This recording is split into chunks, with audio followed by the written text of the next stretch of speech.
You're listening to the Activity Strong Executive Edition series on the Bridge the Gap Network. The live webinar series aims to promote, engage, and empower wellness directors and senior living executives to continue the conversations surrounding health and wellness in aging adults. Powered by Linked Senior. Welcome, everyone.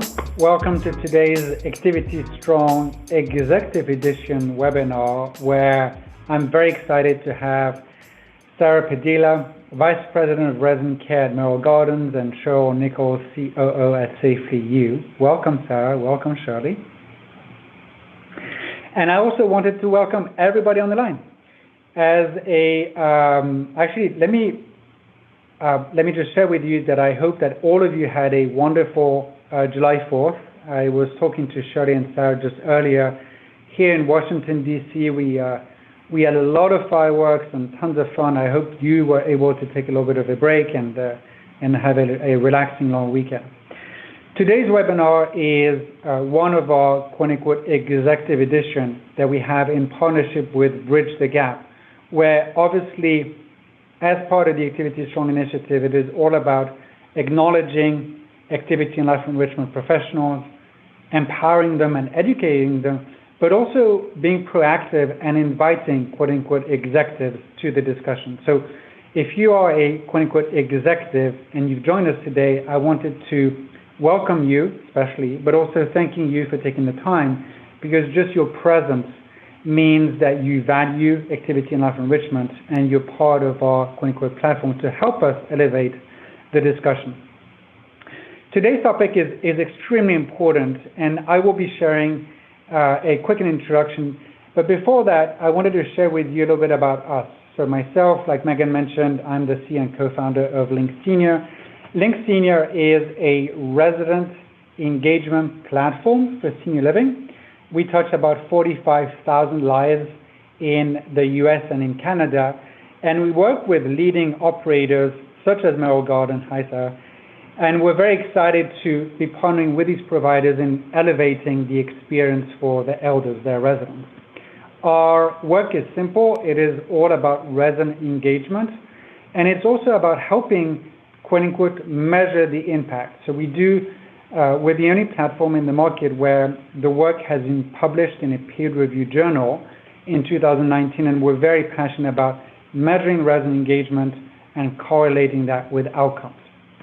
Some of these outcomes are actually very important, which comes to things that are measurable, and that includes obviously fall reduction. And we know there's a winning partnership that we all have the potential of enabling, and a lot of it has to do with this idea of collaborating, right? So what I'm very excited, one of the many reasons I am very excited about today's presentation is how can we, quote unquote, collaborate with our elders so they can live each day with purpose, and how can we, in doing that, take into account their preferences to help build an experience where, obviously we're mitigating things that we want to avoid, such as falls, but we're helping them thrive every day. So again, with a lot of excitement, I'd love to introduce Shirley Nickels as the COO of SafelyYou. Shirley? Hi, thanks so much, Charles. Really excited to be here and to join Sara. Shirley Nickels, COO of SafelyYou. I am responsible of the customer journey from marketing and then through customer success. Really excited to be able to share success stories with Merrill Gardens here today. I'd like to introduce you to Sara Padilla. Good morning, everybody. Sara, I've been a nurse for over 20 years, currently at Merrill Gardens for the last 5 years, heading up the resident care or the clinical facing front for the communities from the home office. We're lucky to be able to partner with both Linked Senior and SafelyYou to really provide a wonderful program for our residents at Merrill Gardens. Great. And so now we'll go ahead and transition to the educational content here. So on the agenda today, we're going to talk about why do we focus on falls. And next, we're going to go through some statistics that SafelyYou has documented from over 15,000 on the floor events. And then we're going to go through how do we actually identify unmet needs and how do we empower care staff with interventions through resident engagement. And then we'll go through some best practices with leveraging technology. And Sara will kind of highlight how she's leveraged technology with addressing unmet needs. And then we're going to actually go through some case studies. Why do we focus on falls? Well, to start off, 1 in 4 Americans age 65 and older will fall each year. I think we all know that falls are a leading cause of both fatal and non-fatal injuries. And falling once doubles your chances of falling again. And we do focus a lot with SafelyYou on those living with dementia. So a lot of our data will be around those with some sort of cognitive impairment. And what we want to highlight here right now is that those with some form have twice as likelihood of actually falling than those without dementia. So they actually average 4 times per year. In addition, about 26% of Alzheimer's disease-related hospitalizations are actually caused by falls. So how do we minimize that type of outcome related to falls? In addition, over 80% of falls globally are unwitnessed, which occur in the bedroom. And then specifically, those living with dementia, unfortunately, aren't able to articulate their falls accurately, either what was the cause of the fall before the event, or what were they attempting to do, or even how long have they been on the floor. So how do we help address these and uncover what their needs are? And so the reason why SafelyYou was really focused on falls is that we found that current fall measures didn't really address how to uncover the root cause of falls. Instead, a lot of times they're just really reactive, responding to a fall. Sara, do you have any kind of context around Merrill Gardens and why you guys have become more focused around falls and why you've obviously partnered either with SafelyYou or other technologies to really uncover unmet needs to reduce your resident risks? Yeah, so as Shirley said, a huge volume of falls each year. For those of you that work in the industry, we deal with falls on a daily basis. And so being able to have a better understanding of what's happening with those residents when they're in their room and they do fall with SafelyYou has enabled us to put forth better interventions to prevent future falls from happening. So it's kind of being that fly on the wall to see what's really going on in the unit. I know many times we have said, if we only knew what was happening, and with this technology, it has enabled us to actually see what's happening before that fall occurs. And I think you'd probably agree from the population and space, those residents with some sort of cognitive impairment do have a much higher risk of falling. So being able to have a way to uncover that is really critical. Absolutely.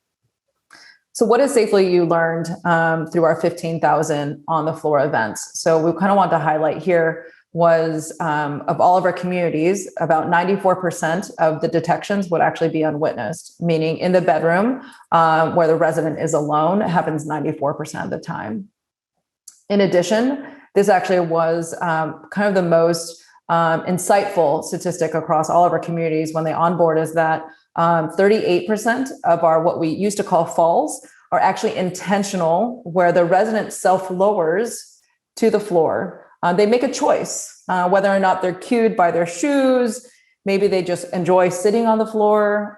Maybe they're praying. Maybe they like yoga. We have several, residents that enjoy that. But unfortunately, they're not able to get back up, right? So it's how do we create an environment and a space that can promote that independence, but again, reduce their likelihood of a severe fall. And we'll go through that more. And the next is that 22% of our detections are actually what we call silent. Silent means that the resident did unintentionally actually fall in the room alone and was able to get back up on their own. And in those events, a lot of times that actually might result in an injury of unknown origin. So meaning the next morning or the 2 days later, you notice a bruise forming or maybe a cut that we didn't notice before. And it's really difficult to obviously communicate to the family or come up with a root cause, which obviously creates not only extra work for caregivers, but also this feeling with family of this, unsettling feeling of what happened. And so with SafelyYou, we are able to detect these events. And again, address, well, what did occur? How do we actually help this resident from what they were attempting to do?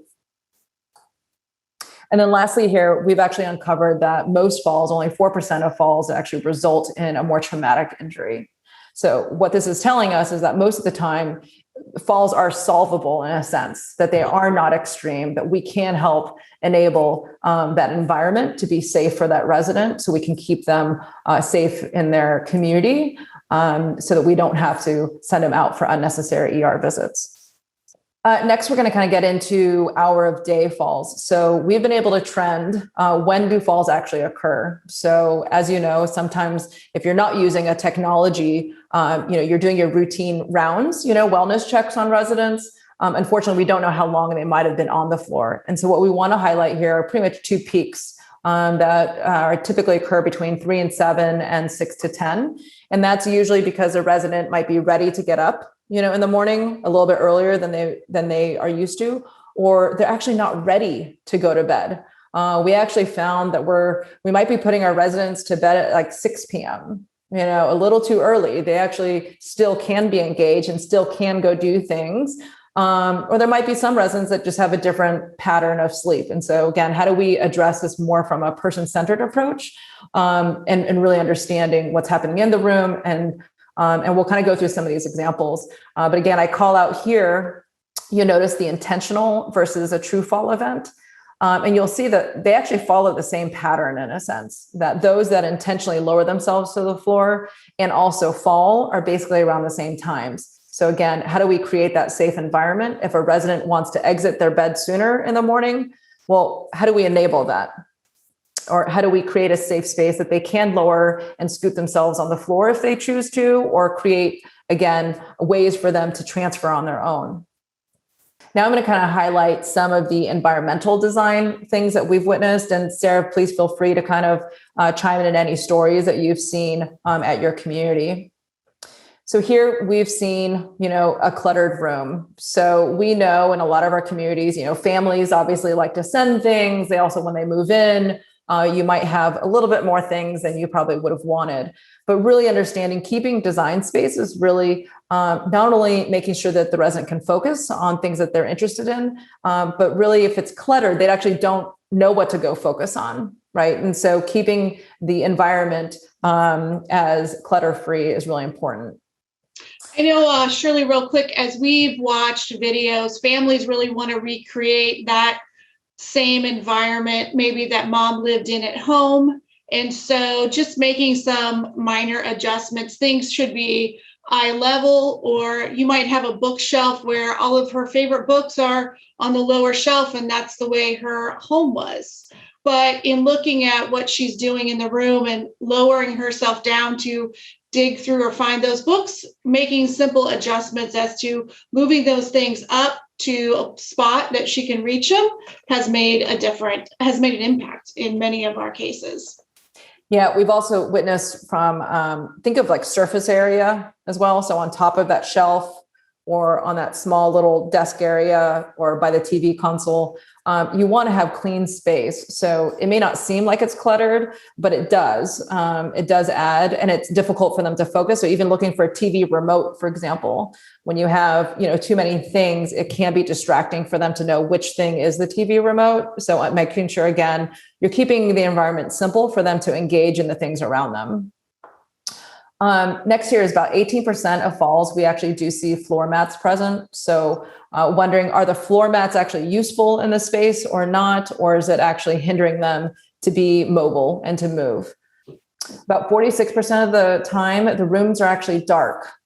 So can the resident actually see in the room is also really important. So the illumination of the room and preference. So some residents do want it pitch black, right? And so I understand that. I like sleeping when it's really dark. I like the black, blackout shades and things like that. But some don't, right? And so how do we change that preference and understand that? We've actually seen a lot of times, they'll keep the bathroom room, cracked open, that actually could be a really big distraction. Can you imagine like a little beam of light coming into your bedroom can also be very distracting. So how do we actually understand if whether or not the resident prefers that today or not, to help them make sure that they can still make the right choices? Because that could be a distraction that they want to get up and turn off the light. Next is that 81% of the fall's mobility aids are present. So what does that mean? It means that, typically residents have to transfer or use some sort of transfer aid to mobilize, but can they actually use it is also the question here. So can they engage in their device? And what we're actually finding is that half the time, unfortunately, we're not actually setting them up for success. We actually have found that there might be a mobility aid in the room, but it's not within their reach, or they don't even use it. And so again, how do we create that mobility aid of engagement, of active use? Maybe you only use it when you're with them, and it's something for them to do, versus don't have it in the room because it could actually be a fall risk for them. I think the mobility aid is a huge opportunity to educate your team members or your staff. I know there's been a lot of thought where out of sight, out of mind. And so we see care staff, tucking the mobility aid, whether it's the walker or the wheelchair, they'll put it in the far corner. And so when a resident goes to attempt to get up, they actually need that mobility aid. And so just making small adjustments like that, making sure the mobility aid is locked and in place next to them so that if they do attempt to get up, they have it available. So just different, insightful things as you watch fall videos that you learn along the way. Yeah, for sure. I think when I kind of think of yourself sitting in a room, and if you're going to engage in anything in the room, it kind of prompts you. To me, shoes is a prompt for me to want to go do something, right? When I see my shoes, and then obviously a mobility aid will prompt me to want to leave, right? So there's things that make you want to take an action. And so what you want to make sure is what action that could result in a safe or unsafe behavior. And then that's the thing that we want to make sure that we're communicating here today, that we do think that engagement is great. It's just, how do we make sure that environment is tailored to that resident based off their fall risk? And then lastly here, we actually have noticed closet doors. A quarter of the time, which is interesting, the closet doors are actually left open. I have a problem with this at home. I will get up out of bed and close my closet door because I don't know if it's like the boogeyman or something. I don't know what it is, but like I always have to close the closet doors, or even like the pantries, right? And like my kids, I'm always having to close doors after them. There might be some other OCD things that I might have, but my point is, I know for myself, I definitely like things closed. So if you can imagine a resident, would also feel the same way. Okay, so we're going to go ahead and transition now over to, some of the things that we've witnessed and how do we address some of these unmet needs. So why do we want to do this? Specifically for those living with dementia, they cannot articulate their needs and desires. It is difficult to understand what they need. And so through the fall video, we've been able to better understand cues and things like that from an environmental space. Some of the reasons also around residents don't have meaningful engagement. And so how do we design, again, that space or design a new activity that is meaningful for them to reduce their likelihood of cognitive decline? And then really about promoting, routines and improved sleep and socialization. What we found a lot of times is if you notice those peaks and valleys, a lot of times those falls are occurring at night is because they weren't restful. We see them walking actually around the room at nighttime because they weren't engaged throughout the entire day. They were less active during the day. So if they're in the room during the daytime, unfortunately, we are going to see more falls at night because they weren't socializing or doing things. And so really understanding that pattern is important. And then, of course, always about person-centered planning will help mitigate that. And we called out earlier, those living with dementia will fall approximately 4 times per year. So how do we minimize that frequency with some of these opportunities? So here, first off, how do we address this? Sara, do you have any, I know you guys are very proud of your program in memory care, but in regards to gathering detailed life stories and, information, how does that help you guys from your process? I think just knowing, having a better perspective of the resident. It does take families quite a bit of time to fill out the life story, but to be able to make that connection with them as to why we need that information can really help make a difference in that resident's life. And knowing that they normally slept till 10 a.m. At home every day, or they went to bed late at midnight, kind of helps us tailor it specifically to that resident so that we can help meet those needs. Not everybody goes to bed at 6 o'clock. Not everybody gets up at 7:30 to go down or have breakfast. So being able to make those accommodations per resident can be very impactful.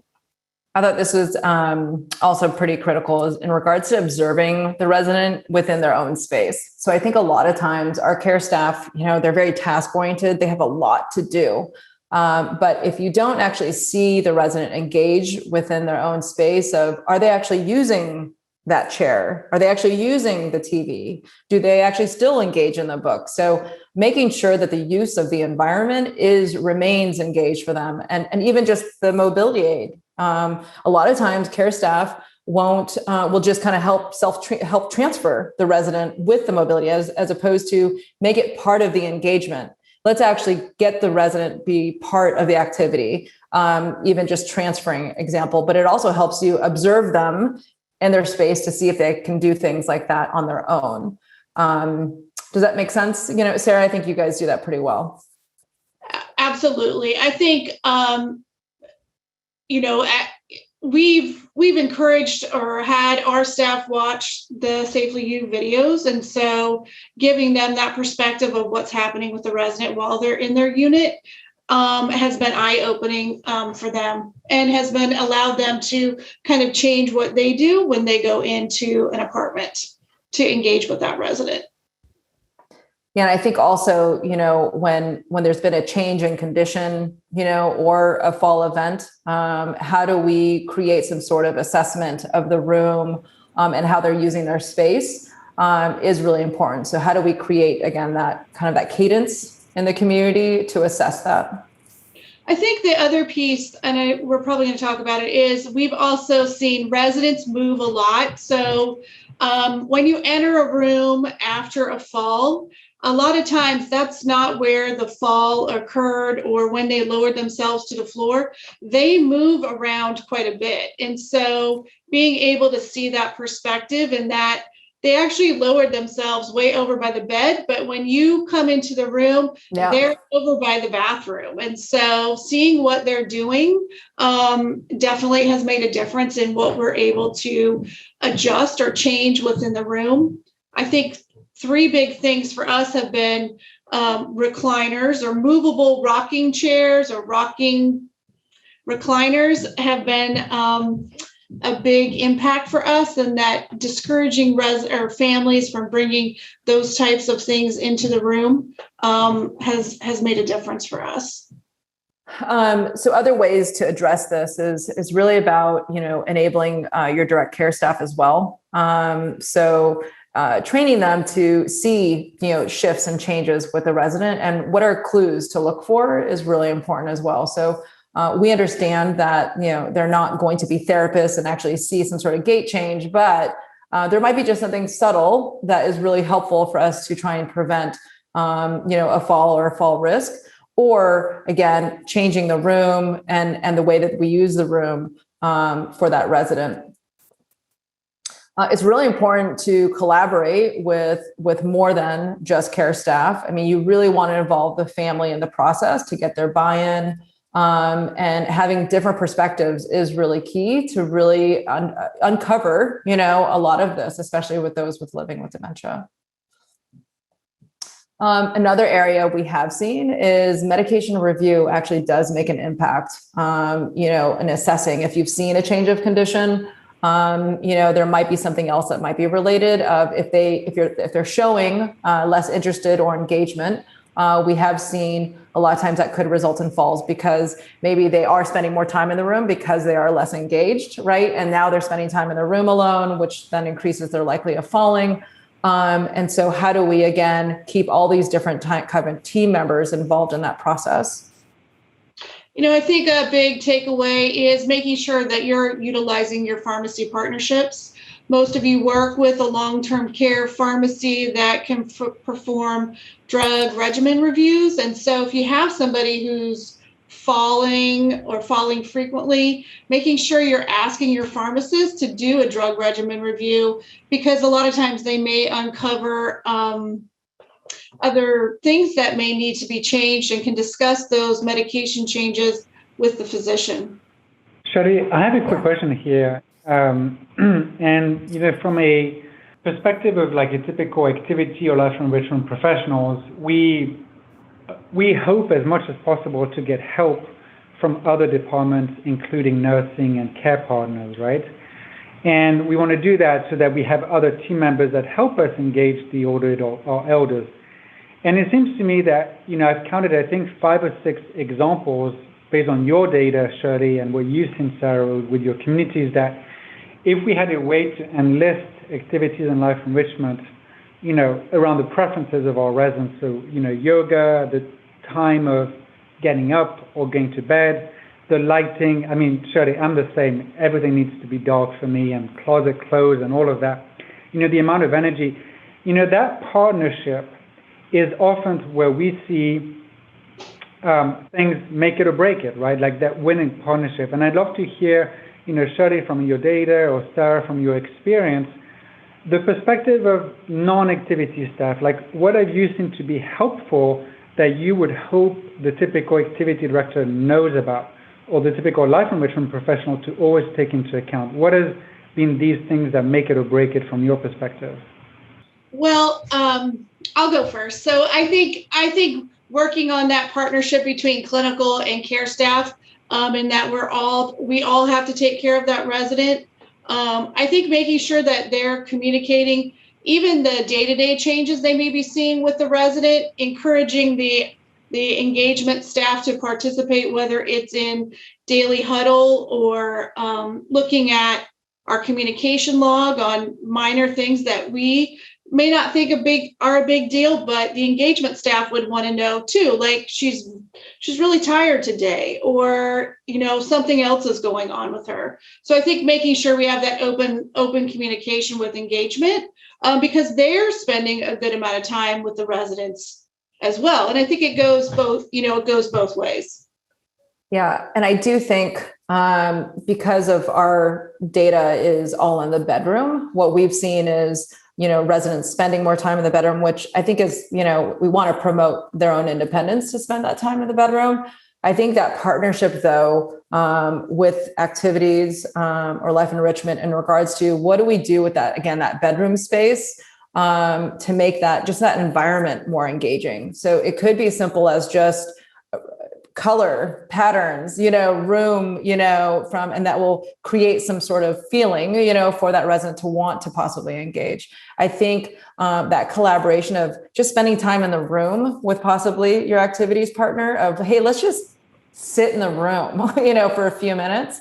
I don't think people do that enough of, is this room engaging to you? And kind of making sure that you are partnering with that. I know that, and when I'm very excited, I get to go tour some of our communities now. I need to sit in that chair, with the resident and say, like, okay, if I'm sitting here, scan the room.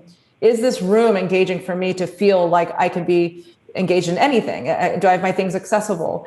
And can I spend time in my room alone, feeling like I can do something on my own? And it's okay if they want to be social, let's go ahead and pull them out and let's put them in group activities. But I do think we need to have more ideas. I think we need to pull more in for care staff to be creative in the room itself. So I think that the activity partners can create some great ideas as a one-on-one activity, or even alone in the space. So here, these are just most common areas that we have seen in that space. So kind of on that thread there, Charles. So how do we, again, from partnering of what matters in this space? Are there wake sleep patterns that can kind of help us out? Is there different comfort levels in the room? And then also even just what do they like to engage in the room itself? Do they like to play with dolls or tinker with things, or do they like to read through the newspaper? Things like that within their space. And then of course, on the ADL side, we do think that this is a great activity. We actually have an example in our case studies here, but how do we engage a resident with just basic ADLs? Take your time. So how do we create a basic ADL to be active and engaging? So even if it's folding clothes, that is a very engaging activity that we all are used to doing. And how do we create that as a function even in the room, even if it's just socks, right? I mean, just give them a pile of socks and match socks. That could be a very engaging activity for somebody. So those are just different ways that we think are really important. So we're going to actually transition now into fall huddles and practice around technology. So really around how do we use, this is a crazy, diagram here on a fall workflow. And it can be this crazy. My point of kind of showing this all to you is really prompting you to say, hey, do you actually know what you do after a fall? When a fall event happens, what are the steps? And let's actually make sure that you guys reflect on that and say, hey, who are our partners and team members that we involve in every step of the way? And it's not just the response to the fall. What's most important is actually, what do you do after the fall? How do we learn from that fall event so we avoid it from ever happening again? And how do we communicate together to help solve this problem for the specific resident?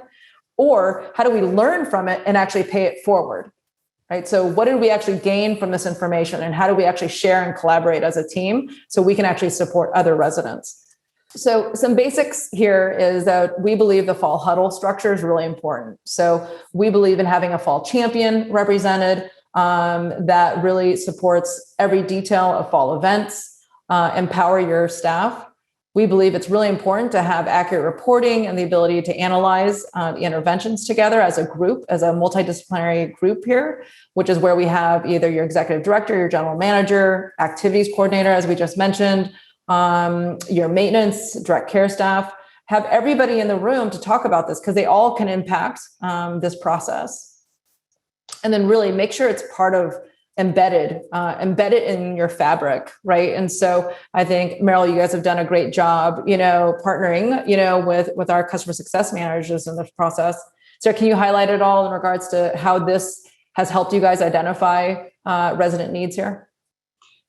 Yeah, the fall huddle has been key for us to review falls because I think, two minds are better than one. And so when we get on our fall huddle calls, it's a combination of myself, regional nurses, representatives from the community. And so we're looking through those videos. And a lot of times it's just different things that pop up or different perspectives. And so that's been very helpful in reviewing, especially for somebody where we feel like they may continue to fall and why can't we figure out what's going on? So those fall huddles have been eye-opening. We've also included family members in watching the fall videos. And so it's been educational for the families as well to see what their loved one is doing. And it has enabled us to make recommendations and changes to the family, like changing out a chair. I can't tell you, sometimes we get into deep discussions with families about they're really stuck on making sure mom has this one chair that's been in the family forever, but they see what an impact it has on a fall, and then that conversation completely changes. So fall huddles and reviewing them have been key to addressing our frequent fallers and making sure that we've got appropriate interventions happening for those folks. Yeah, and really around that fall huddle, when we talk about technology and best practices, whether or not it's SafelyYou or another technology partner, what we really want to make sure that when you do conduct your fall huddle, how are you bringing in all that information? How do you review that incident information together? And does it really support all the details? Because in a fall scene, which we're going to go through here soon, is capturing it's kind of like it's a fall investigation. It's kind of like a crime scene, right? And it's how do we actually understand what actually happened, and making sure you're collecting that information. Next is about obviously root cause analysis. So whatever technology you are leveraging during your fall huddles, how is it actually providing insight, to the information? How is that providing the unique information about that resident and their care, and how you're going to address, that fall specific event?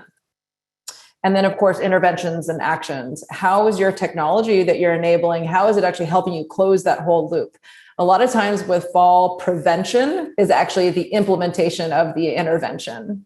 So how do we close that last mile in a sense? A fall has happened, you find out that it's the chair, right? So Sarah keeps calling out the swivel chairs and lazy boys. So who's going to actually close the loop there? So how are we ensuring that we're going to actually close that and get the chair removed? So a lot of times that's always actually the most difficult piece, is who's actually responsible of the execution, and how is your technology supporting that? So I have a question for you, because we understand, we know that Merrill Gardens highly values activities and life enrichment professionals, but we do have today in the audience members of organization where unfortunately it's not quite the same respect or not quite the same value, and sometimes activity professionals are not included in these huddles, whether the daily. What would be your word of advice that you could tell these activity directors, that they in turn could tell their superior about the importance of including them in that process? I know that's always a tough. I saw some of the comments in chat about that, and I think it's kind of, we have to be resident-centered focused, right? And so it can't just be all about one thing. It's not just about dining or just about care. It's kind of looking at the whole perspective of that resident, and engagement plays a big part of that. And maybe offering some insight. If we know Mary is falling all the time, maybe approaching your clinical leader and saying, I've noticed some changes with Mary, and I'd love to be able to provide some input on what's happening with her if you guys are having a fall huddle or talking about her falls. So maybe offering the information that you have and making it accessible, and knowing how you can build some value with that. So what you're saying is that instead of going directly for the executive director, probably try to partner with other team members to make the case. That's fantastic. Thank you. And then Shirley, we had a couple comments, at least one actually, kind of a question here, asking, from your perspective, Shirley, how well, because obviously I know the answer, but how well does this work for people with more advanced dementia?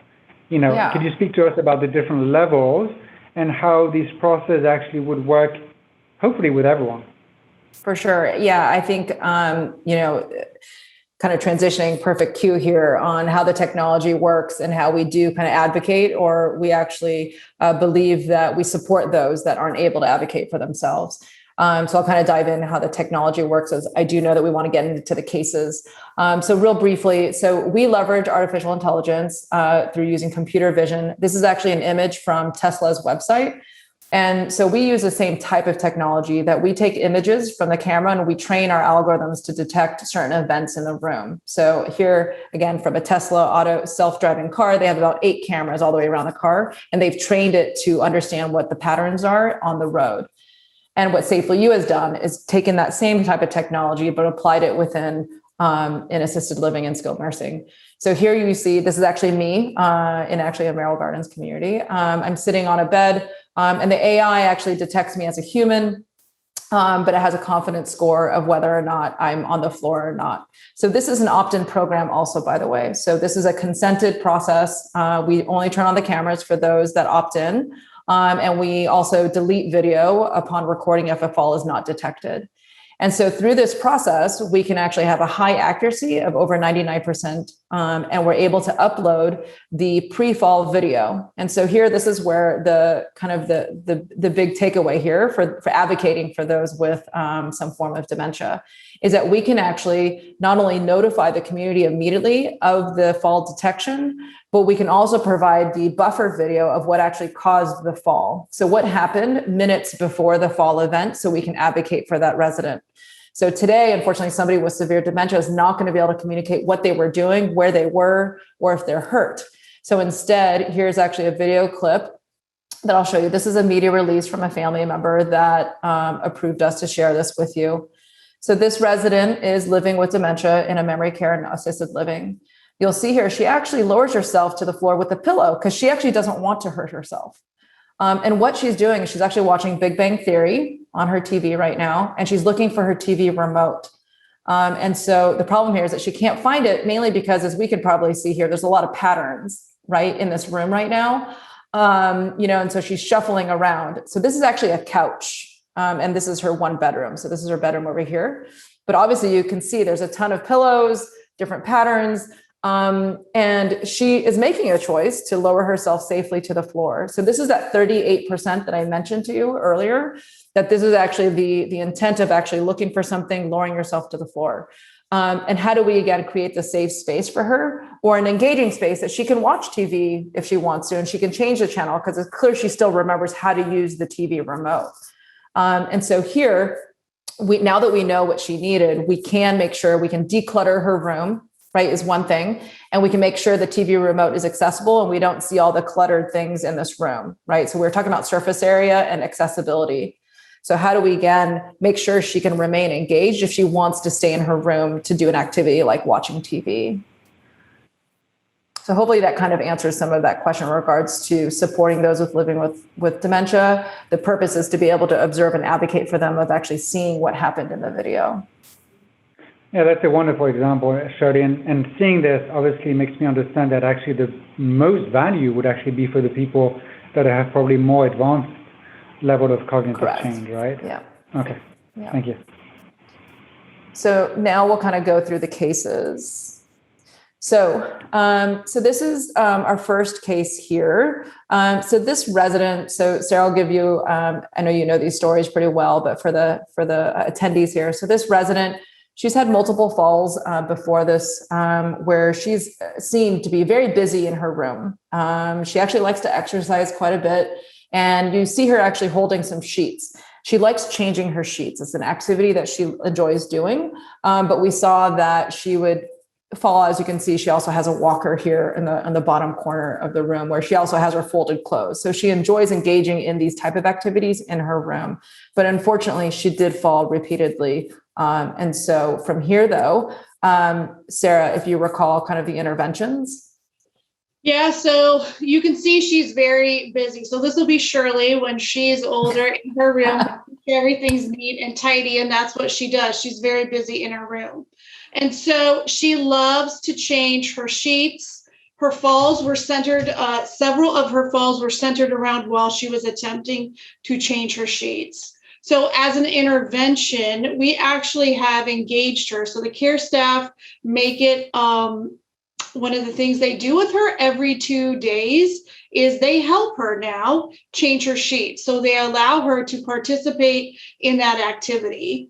And it meets kind of that need for her to do it, but we now can do it safely because we've added it to her care plan that the care staff's actually going to help with her change her sheets. So, I know a lot of times when they move into senior living, it's kind of like we want to take care of everything. And really, they still want to feel valued, right? And so allowing them to participate in things they would have done every day or every few days can make a big impact. And really, that's what we've done for her in this situation. Yeah. And I know that activities one-on-one can be difficult, right, to plan out. I'm sure because your other care staff are obviously multitasking and having several other residents they have to support. So I do think, I don't know, for those on the line, in regards to how do you support one-on-one activities in the room, it'd be great to maybe get some feedback there from those on the line. I think it'd be a great collaboration, because that's one of the shortcomings we've heard, is that how do you try and find the same resources you already have, but create individualized one-on-one activities like this in the room to make sure we could do that for these residents. We had one resident that was similar type of thing where she enjoyed unpacking and repacking, or taking all of her stuff out of her closet and putting it in the laundry basket, and then putting everything back into the hangers and putting it back into the closet, right? That's a great engaging activity that they enjoy doing, but it's unsafe. It's very unsafe for somebody that's not very mobile. So how do we create that workflow environment where we can support that one-on-one activity time while still addressing group activities as well. So I think there's that balance. And I don't know, Sara, if you have any comments on that, like at Merrill, how do you make sure you have that one-on-one time? Yeah, so it's just basically we try to incorporate. So the care staff's probably going to be in there doing it anyway. So some of it is just regular task that they have the responsibility of doing. And so engaging the resident to come along with you and to participate doesn't really create anything. You're not having to go set something up. You're just bringing them along with you to, that's great. to what you already have to do. I think that's great. Even with, we had somebody that at least bringing them into the common space as an activity, they actually gave them a bunch of small towels to fold, so let's just have an engaging activity and have everybody just fold a bunch of face towels. So again, different things that you could do as well. Here's our second case here.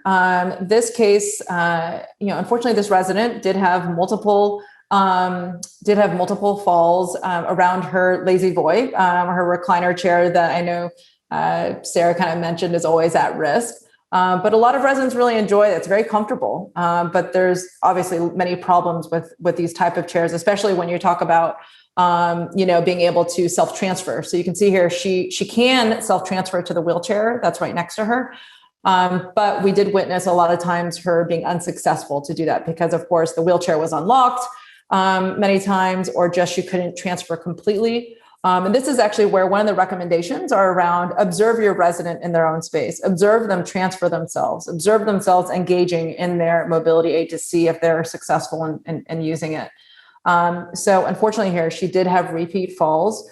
But by identifying her pattern in her room and what she was doing, we also found that she was also using the call light. She actually knew how to use the nurse call button. She knew that by pressing this, somebody would come into the room, but she was always sitting in her chair when that would happen. Sara, if you want to give us some color to the interventions here. Yeah, so this young lady did have several falls, and through our fall huddle process recently, I was like, did she move out? Because she's not been falling. And so when we started reviewing, it's really kind of the interventions the community has put in place. So like Shirley said, she loved sitting in that recliner. That was her favorite chair to sit in. And so through some engagement and adding a recliner in our common space, she loved being around people, and she would use her call bell and people would come in and she would want to engage with them. So by adding a special chair for her out in the common space, she now is engaged out where everybody can see her. She's very comfortable, and that has totally reduced her falls because now she's out and she's engaged. So it's been a big impact for her. Somebody that could have broken a hip or ended out at the hospital and would have been a move out is now living successfully in our memory care unit. And so, just having this knowledge and being able to address her need has made a difference in her life for sure. Yeah, it's just that somebody may want to be in their room, may not be that they aren't socially, wanting to be a participant. So again, uncovering what is that? How do we solve that for them?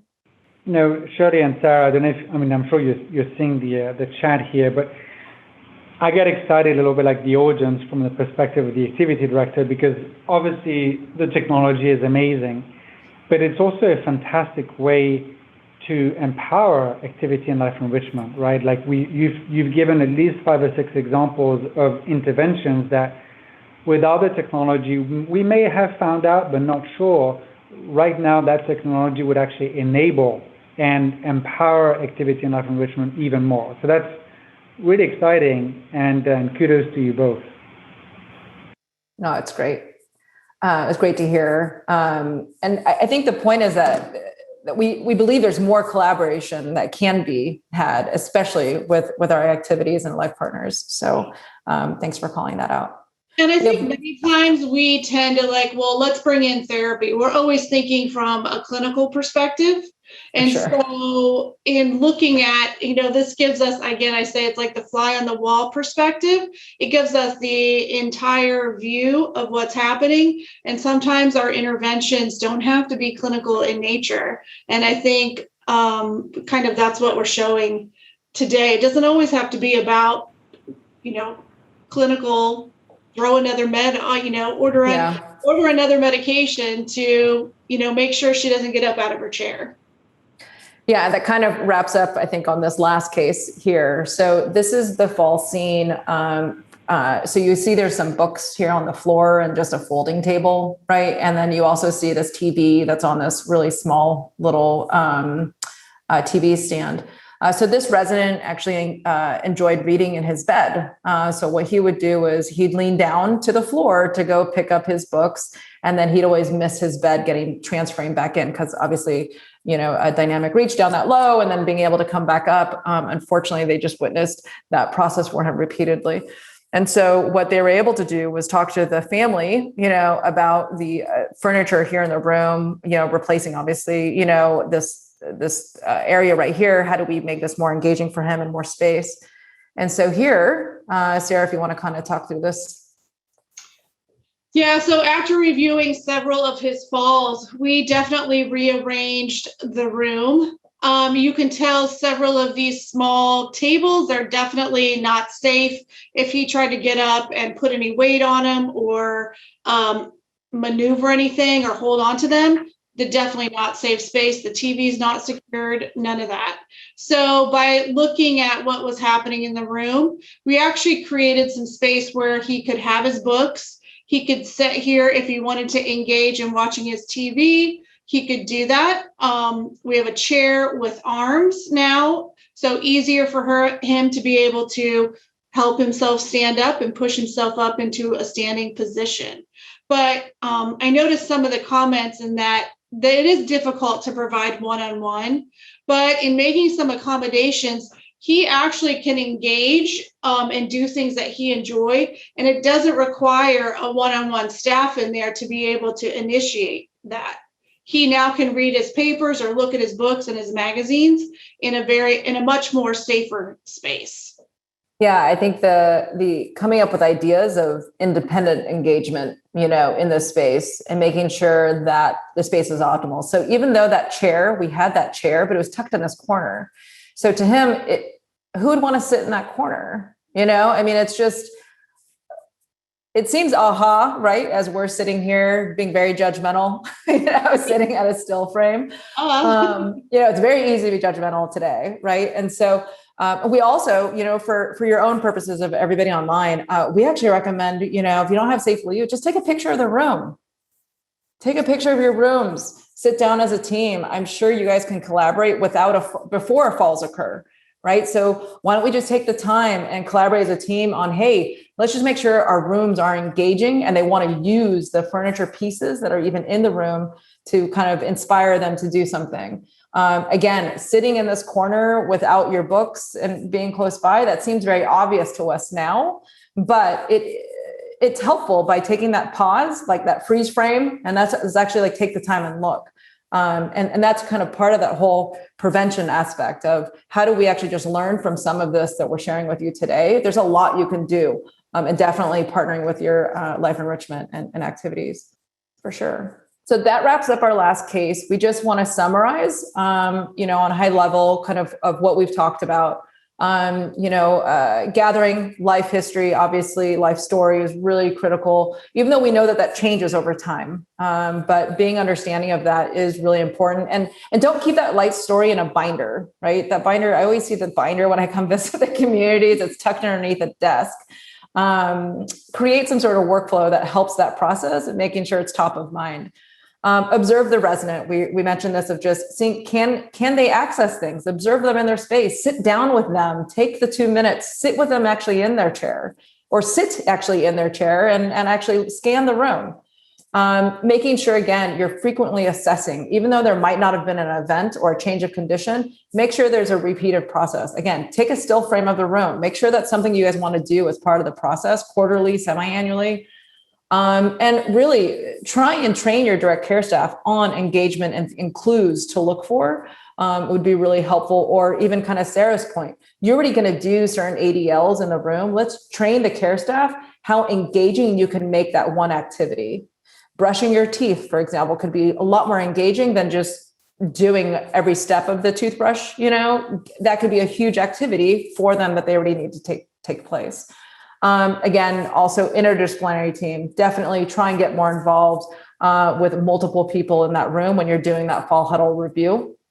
And then we did mention medication review can be really critical, especially when you end up seeing residents spending more time in the room and less engaged. There are typically sometimes related to med management. And then, of course, detailed documentation of the fall events are really important. So that kind of wraps up, Charles. I can stop sharing here. Thank you so much for sharing such an amazing presentation. Shirley, I just want to congratulate you and the rest of your team for coming up and building such an amazing technology that is so, obviously cool and interesting, but also kind of empowering of what we all want, which is, a interdisciplinary approach, really kind of seizing the opportunity for our staff, but towards this one common goal, which is to improve the life of our elders. And, Sara, also thank you for joining us, but also kudos to you as an organization, as a professional, but also as an organization for embracing such technology. It's so cool to see. There's a quote that I like to, that I have in the back of my mind, which is, the future is already here. You just need to look around you. And I think that it is such a perfect example because this is going to happen. This is actually happening now. And so I just want to thank you for bringing this future closer to us and making it more digestible. Everyone on the line, thank you for joining us today. Here are the contacts of these amazing speakers. Please feel free to reach out should you have any questions. Sara, there was a couple of questions about your processes at Merrill Gardens, including your life story. Shirley, I'm sure that people will be very interested in hearing about your 4 huddles, and I invite anyone to just consider them. It's a great way to get educated. Maybe invite your nursing department, maybe invite also your executive director, and hopefully working together collaboratively.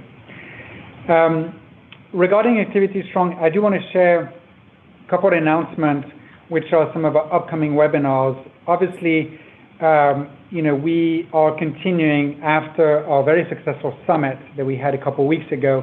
I invite all of you to come to our webinar on July 20th, where we'll understand how we can take the person-centered approach by understanding the preferences of our residents. And then Tuesday, August 3rd, this is going to be an amazing discussion with Donna Moore, the COO of His Accent Living, who actually, when COVID hit, enabled her team to align. And she has really interesting stories that obviously would benefit from all of us. And as an invitation, please consider our fall and winter gathering. And some of you have already registered for next year's summit. It's up, it's there. We hope that many of you will join us. And, with that, I want to again thank everyone for joining, wishing everybody to stay cool. I know it's very warm out there, regardless of where we are. And Shirley and Sara, again, thank you so much for this presentation today. Thank you. Take care. Have a great afternoon. Bye-bye. Thanks for listening to the Activity Strong Executive Edition series powered by Linked Senior. Find more resources and webinar information at btgvoice.com.